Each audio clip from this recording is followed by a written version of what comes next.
赵丽颖黑马剧太狠，播2集几乎无差评，口碑炸了，或成农村剧剧王。期待许久的 Happiness to 10,000 Homes 终于开播了，郑晓龙坐镇指导。Happiness to 10,000 Homes 编剧赵东玲亲自操刀，强联合组成的王炸级班底，着实没有让观众失望。双台联播直接包揽了收视率冠季军的宝座，咱们就是说，已经有多久没见过哪部剧能取得这样好的成绩了。不过这都不算什么，除了收视率外，才播2集的 Happiness to 10,000 Homes 口碑也是出奇的好，没有2集分化，评论清一色的一边倒，豆瓣几乎没有差评，都是4星5星的好评，甚至有网友说这是今年唯一一部1点没快进的剧。只能说赵丽颖不愧是85花里的领军人物，出手就是黑马大剧，实在太狠了。如果按照这个趋势发展的话， Happiness to 10,000 Homes 或许真有可能成为农村剧剧王啊。婚宴、婚闹、打官司，终于有正儿八经农村戏了。Happiness to 10,000 Homes 就是一部实打实的大女主剧，但不是那种爽文玛丽苏大女主，讲的是农村女孩和幸福在面对爱情、事业、婚姻与亲情的多重考验下不断成长的故事。跟一般农村剧像白开水一样的叙事方式不一样， Happiness to 10,000 Homes 一上来就给观众极大的视觉冲击和震撼。一场原汁原味的农村婚礼呈现在观众眼前，齐刷刷的迎亲车队，喜气洋洋的婚礼场地和一桌又一桌的宴席，这种感觉可太美妙了，好像隔着屏幕吃了个席一样真实。不过这只是开胃小菜，打造出这样盛大的场景，目的是为了引出后面的矛盾和冲突。隆重的婚宴总少不了几个要找事的人。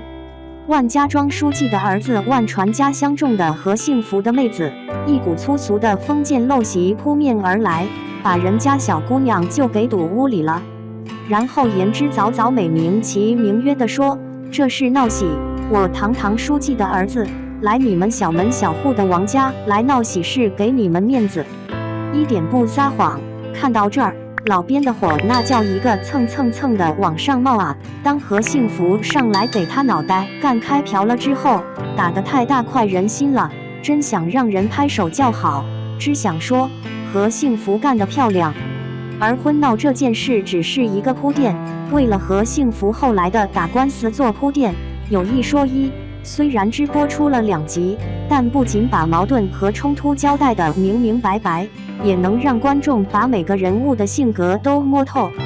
何幸福虽然没什么文化，可心中有杆正义的标尺，自己做错的事儿可以认，别人做错了事儿也要赔礼道歉，有点较真，有点勇敢，也有点虎劲儿，但贵在明事理。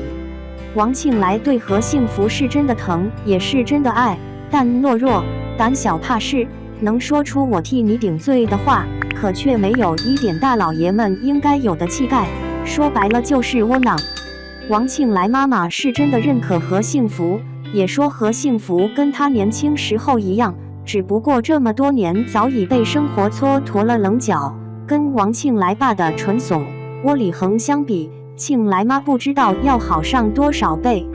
还有万善堂，他是有些真本事在身上的，能带领全村发家致富，但死要面子，明知道儿子做错了，但认为自己是领导就不能认错，估计后面会有翻转。而其他人的性格在剧里也交代得明白，比如万传家就是典型的垃圾，庆来妹妹被封建思想所荼毒，深陷泥潭无法自拔，万传家媳妇就是典型的农村泼妇形象，在家啥话说不上，在外面就狐假虎威。看完了2集之后，一是很佩服郑晓龙导演能把农村剧拍得接地气、真实又不浮夸，二是佩服编剧赵东玲能把每个人物都塑造得各有特点，所有的矛盾和冲突都恰到好处，给人一种缓缓走进和幸福一生的感觉，而非那种生拉硬拽。光凭这2点， Happiness to 10,000 Homes》这部剧就已经立住了。赵丽颖惊艳，刘薇稳，王家公婆很意外。Happiness to 10,000 Homes 是赵丽颖和郑晓龙导演的第2次合作，二人的第1次合作是在郑晓龙执导的经典剧目《金婚》中。彼时的赵丽颖还只是一个初出茅庐的小丫头，戏份不多，台词也很少。而时隔多年，二人再次合作时，赵丽颖已经摇身一变成独挑大梁的大女主，从默默无为的边角配角到1年1部爆款剧，这一路赵丽颖走的虽然辛苦，但也很成功。虽然赵丽颖的演技一直备受观众认可，但有一说一，她的舒适圈还是在古偶剧里。而看到她出演《Happiness to 10,000 Homes》这么一部农村剧，其实还是挺为她悄悄捏把汗的。但看到何幸福出场的瞬间，只有一种感觉，何幸福就是赵丽颖。从神韵到动作，再到气质，赵丽颖与何幸福这个角色的适配度都能达到90以上。有了外表的神似，赵丽颖的演技也没有让人失望，各种微表情拿捏得十分到位。看到妹妹被人欺负，是心疼；对万传家是愤怒；面对不理解的婆家人是委屈。在何幸福眼里，不一样的人带给她的情绪是不一样的。这种情绪的过渡需要用眼神、用微表情来体现，而赵丽颖轻松的就完成了这些情绪的过渡，真的很让人惊艳。跟赵丽颖的惊艳不同，老戏骨刘薇的表现就是一如既往的稳了，吹胡子瞪眼，威而不自知。明明知道自己的儿子是错的，但为了面子还是在维护儿子，整个表演过程张弛有度。不过跟刘薇的稳相比，王家公婆才是真的让人意外，说话做事伏低做小，动不动就给自己一巴掌，看着让人心疼又窝火。但跟公公比的话，婆婆在人物角色塑造方面明显要复杂的很多，既要表现出世俗上的人情世故，也有对儿媳妇偷偷摸摸的维护。虽然不算是好婆婆，但也绝不是传统意义上的恶婆婆。总而言之，Happiness to 10,000 Homes 这部剧真的给足了观众的惊喜，虽然剧情让人挺上火，也挺生气，但也是真上头啊。